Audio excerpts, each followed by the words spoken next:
전 세계 증시의 큰 폭의 조정 흐름이 계속되고 있습니다. 한국과 미국의 증시 상황부터 긴급 진단하고 눈여겨볼 증시 이벤트들까지 정리해 보겠습니다. 증권부 지수희 기자 나와 있습니다. 지 기자, 이번 주 우리 증시 하루만 빼고 계속 좋지가 않았습니다. 네, 그렇습니다. 이번 주 우리 시장을 정리하자면 좀 아슬아슬했다라고 표현할 수 있겠습니다. 이번 주 코스피 변동 차트를 먼저 좀 보시겠는데요. 지수는 지속적인 약세로 우하향하는 모습을 보실 수 있습니다. 어제 단 하루만 빼놓고는 나흘간 1% 내외의 약세를 보였고요. 지난 19일과 20일에는 코스피가 2830선 위에서 움직이기도 했습니다. 제가 이렇게 아슬아슬했다라고 표현한 이유는요. 미국 시장이 크게 빠지면서 특히 나스닥이 크게 빠지면서 국내 증시도 타격을 받을 것으로 예상이 됐었는데 대체로 장 초반에는 낙폭을 키웠다가 다시 좀 축소하는 그런 왔다 갔다 하는 모습들이 많이 포착이 됐기 때문입니다. 그만큼 변동성이 컸다라는 얘기인데요. 오늘도 장 개장과 동시에 1% 넘게 하락을 했다가 낙폭을 줄이는 듯 하더니 결국 오늘 코스피는 0.99% 내린 3,834.29에서 마감을 했습니다. 네. 제가 좀 살펴보니까 오늘 이번 주에 증시 악재가 굉장히 많았습니다. 예. 오스템 횡령, HDC 붕괴, 매드팩토 임상 반려, 셀트리온 분식회계, 신라젠 상패, 카카오 경영진 사퇴, 끝도 없이 악재들이 이어졌는데 이 LG 에너지 솔루션 청약을 앞두고 그간 이 기관들의 매도세가 지속됐었는데 이번 주 수급 상황은 좀 어땠습니까? 네, 제가 지난주 이 시간에 변동성이 큰 상황을 전해드리면서 다행인 것은 외국인들의 수급이 빠지지 않았다라고 전해드렸는데 이번 주에는 상황이 반대로 바뀌었습니다. 외국인이 순매도로 전환을 했는데요. 외국인이 이번 주에 8천억 원을 팔아치웠고 기관들은 여전히 매도세를 이어가면서 7천억 원을 팔았습니다. 그리고 개인들만이 이들의 물량을 받아주면서 1조 9천억 원을 순매수했습니다. 그렇습니다. 사실 그동안은 미국 금리 인상 전망이 나왔지만 외국인 매수세가 우리 시장에 들어오면서 어느 정도는 지지를 해줬습니다. 그런데 이번 주부터는 좀 빠져나가는 모습이 포착됐는데 어떤 변수 요인들이 작용한 겁니까? 네, 사실 연초 이후 지난주까지 기관이 5조 원 가까이 팔아치우는 동안에 외국인이 2조 6천억 원을 사들였고 개인이 2조 5천억 원을 사들이면서 그나마 지수를 방어를 했습니다. 그런데 이번 주는 이 미국의 금리 인상 상황이 외국인들의 포지션을 바꾼 것으로 분석이 되고 있습니다. 미국 10년물 국채 금리 추이 차트를 보시겠는데요. 그래프를 보시면 금리 수준이 2010년 1월 코로나 이전과 비슷해진 상황을 보실 수 있겠습니다. 코로나 이후부터 각국의 중앙은행들이 돈을 풀면서 미국의 국채 금리가 1.2%까지 떨어졌었는데 이번 주 금리 인상 우려 때문에 1.9%까지 상승하기도 했습니다. 다행히 현재는 1.8% 수준으로 조금 안정되긴 했지만 위험 자산 선호가 크게 약화되는 모습이라고 할 수 있겠습니다. 특히 러시아와 우크라이나의 갈등이 격화되면서 안전자산 선호 현상이 더 뚜렷해졌는데 국내 시장의 경우에는 글로벌 시장에서 신흥국으로 분류가 되기 때문에 외국인들이 이번 주 순매도로 전환한 것으로 보입니다. 네, 이 조기 긴축 우려가 외국인들이 빠져나간 주 요인이었다라는 건데 그래서인지 이번 주 이 미국 시장도 우리와 마찬가지로 좀 크게 조정을 받았습니다. 예, 맞습니다. 하락폭이 좀 무섭다라고 생각이 들 정도로 좀 거센 모습이었는데 지 기자, 특히 기술주들이 많이 떨어지지 않았습니까? 네, 그렇습니다. 나스닥도 이번 주 계속 하락하는 움직임을 보였는데요. 차트를 실제 보시겠습니다. 아시다시피 나스닥은 미국의 성장주와 기술주가 모여있는 시장인데 대형주에 비해서 상대적으로 위험이 높다라고 여겨지기 때문에 크게 영향을 받았습니다. 나스닥 지수도 3일 연속 하락을 했고요. 일주일로 본다면 5% 넘게 하락을 하면서 이번 주 14,154로 마감을 했습니다. 미국의 기술주들도 전반적으로 하락하는 모습을 보였습니다. 지난 한 주간 테슬라와 애플이 5% 하락을 했고 엔비디아와 퀄컴은 10% 넘는 약세를 보였습니다. 예, 그리고 다들 아시겠지만 넷플릭스도 실적 발표 이후 시간의 거래에서 20% 넘게 폭락을 했습니다. 네. 물론 실적 전망에 대한 우려도 있었지만 금리 상승기, 이 성장주에 대한 시각이 좀 차가워진 영향이 있은 모습이었는데 우리 시장도 좀 여파를 피해갈 수 없을 것 같습니다. 그렇습니다. 이 미국 금리 인상과 조기 긴축 이슈, 이 단기에 정리될 이슈가 아닌 건 분명해 보이죠? 네, 그렇습니다. 아무래도 이미 연준이 현재로서는 시장의 예상보다 금리를 더 높이 또 더 빠르게 올릴 수 있다는 분석 때문에 불안감 때문에 당분간은 시장이 좀 불안한 장세가 이어질 것으로 보이는데요. 미국 현지에 나가 있는 한국경제TV 뉴욕 특파원을 통해서 미 증시에 대한 자세한 전망을 들어보시겠습니다. 신인규 기자가 보도합니다. 미국 현지 시간 21일 S&P 500 지수는 전날보다 1.1% 하락한 4,482.73으로 마감했습니다. 지난해 26.9% 올랐던 S&P 500이 올해 들어 한 달도 채 되지 않아 100일 이동평균선 아래로 내려간 겁니다. 우량주 중심의 다우는 0.89%, 기술주 중심의 나스닥도 1.3% 각각 하락했습니다. 장 초반 미국의 기업들이 시장의 기대보다 좋은 실적을 내놓으면서 주가가 올랐다가 장 막판 급격히 주가가 내려가는 패턴이 반복되는 모습입니다. 월가에서는 다음 주 금리를 결정하는 미국의 연방공개시장위원회 FOMC를 앞두고 시장의 예상을 뛰어넘는 조치가 나올 수 있다는 우려가 해소되지 않고 있습니다.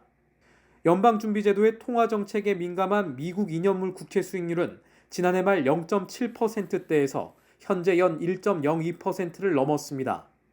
미국의 골칫거리인 인플레이션 관리를 위해 당국이 긴축 정책을 서두르거나 금리 인상폭을 시장의 예상보다 높일 수 있다는 우려가 시장에 반영되고 있는 겁니다.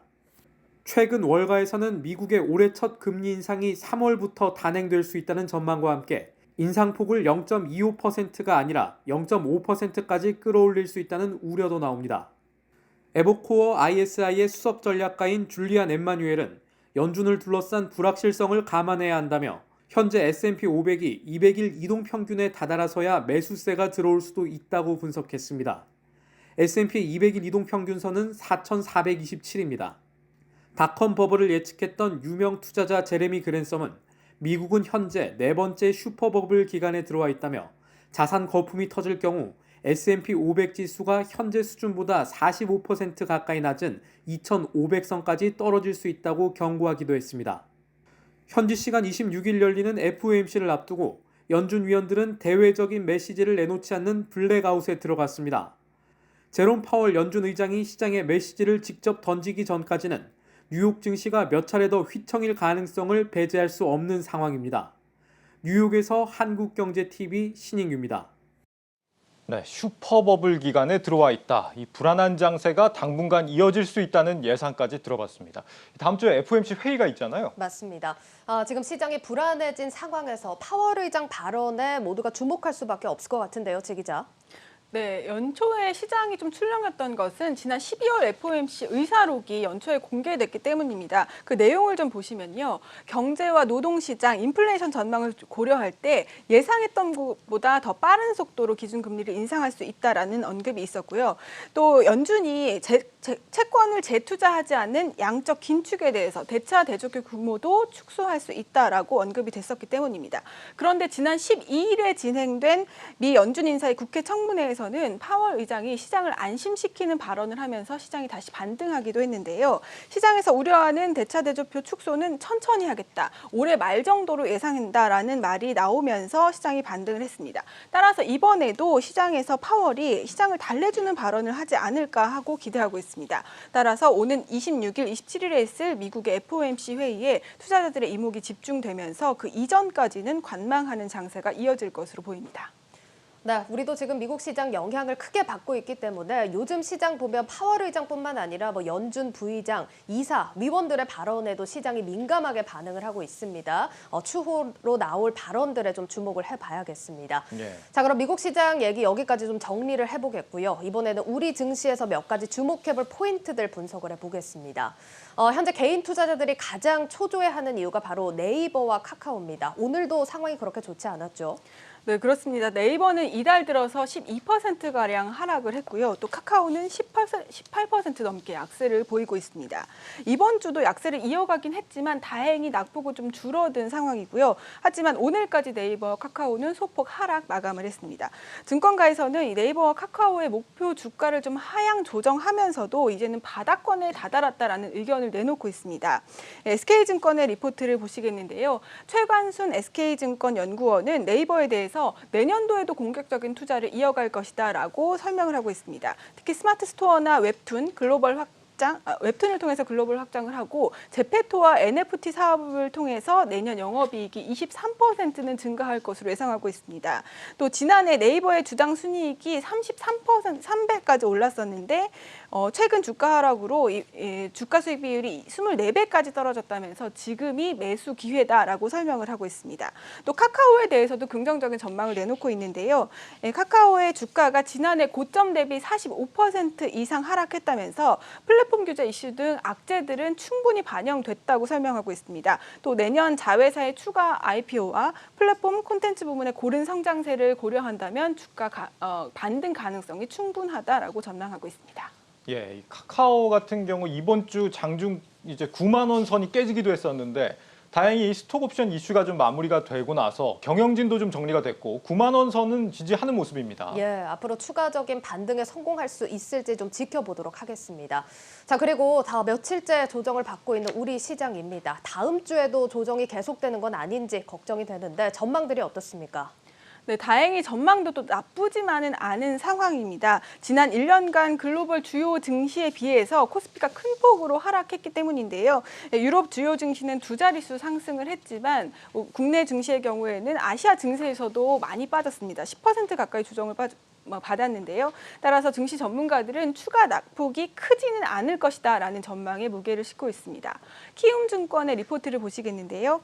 한정연구원은 최근 국내 증시가 여타 증시에 비해서 하락폭이 크다라는 점을 감안하면 낙폭이 제한적일 것이라고 설명하고 있습니다. 또 최근 LG에너지솔루션 청약으로 증시 대기 자금이 많이 몰렸던 만큼 청약 이후 단기적으로는 안정을 보일 수 있다고 전망을 하고 있습니다. 또 다른 리포트 하나를 더 보시겠는데요. 최재훈 연구원은 최근 국내 기업들, 특히 IT 기업들을 중심으로 우려했던 것보다 이익이 좋아지고 있다는 전망을 내놨습니다. 얼마 전까지만 해도 4분기 기업 전망이 당초 230조 원이었는데 이보다 9조 원 정도 상향됐다라고 말하면서 여타 증시와 비교해도 회복 탄력성이 높다고 설명하고 있습니다. 또 최근 코스피 주가 수익 비율이 10배 수준으로 최고치인 14.6배보다 크게 낮아졌다고 분석하고 있습니다. 네, 다행입니다. 우리 시장 펀더멘털 회복을 그래도 하고 있고 LG에너지솔루션 청약도 마무리가 되면서 그래도 단기적으로 안정적인 흐름을 기대해 볼 수 있다. 이런 분석 들어봤습니다. 지 기자, LG에너지솔루션 청약 미배정 자금들이 지금 환불이 되지 않았습니까? 이 자금 향방은 어떻게 될까요? 네, 환불되는 규모가 100조 원에 달할 것으로 보이는데요. 일단 수급 시장으로 시장이 왜곡되는 현상은 일부 완화될 수 있을 것으로 분석이 되고 있긴 합니다. 하지만 여전히 금리 인상 이슈 때문에 증시가 불안정한 만큼 주식시장에 바로 유입되기보다는 눈치 보기 자금들이 상당히 많이 있을 것으로 예상됩니다. 이 자금들의 향방에 대해서는 박혜림 기자가 취재했습니다. 기업 공개의 새 역사를 쓴 LG에너지솔루션. 100조 원을 웃도는 청약 환불금을 붙잡기 위한 증권사들의 움직임도 분주합니다. 환불금을 재투자할 경우 혜택을 제공하는 이벤트부터 연이어 알짜 중소형주의 청약을 진행해 고객들의 자금을 붙잡는 곳도 있습니다. 그렇다면 이 자금은 증시의 한 줄기 빛이 될까? 실제로 오늘 개인 투자자들은 코스피 코스닥 양시장을 합쳐 1조 3천억 원에 육박하는 자금을 베팅했습니다. 다만 증권업계에선 이 환불금이 온전히 증시로 재유입될 가능성은 희박하다며 시장을 관망해야 한다고 조언합니다. 변동성이 큰 시기인 만큼 리스크를 관리하며 시장의 지표와 미 연준의 금리 인상 일정을 확인해야 한다는 겁니다. 올 들어 3회로 시작한 연준의 금리 인상 전망 횟수가 최대 8회까지 거론되는 만큼 투심이 크게 얼어붙을 가능성이 크기 때문입니다. 경기에 대한 불안감들이 좀 진정돼야 되는데 1월, 2월 데이터를 확인하기 전까지는 좀 쉽지 않다라고 생각을 하고 있고요. 2월, 3월 지나면서 조금씩 안정을 찾아갈 텐데 분위기 반전이 나오기 위해서는 경기에 대한 것들이 조금 더 기대감들이 좀 들어와야 되지 않을까. 기술적 반등은 나올 수 있어도 추격 매수를 한다든지 지금 저점 매수를 한다든지 좀 빠르지 않나라는 생각을 하고 있고요. 오히려 아직까지는 리스크 관리를 좀 더 강화해야 될 테다라고 말씀드리고 있습니다. 한편 LG에너지솔루션을 향한 수요의 일부는 2차 전지 관련주와 이후 진행되는 공모주로 이어지는 낙수 효과를 기대하는 시각도 있습니다.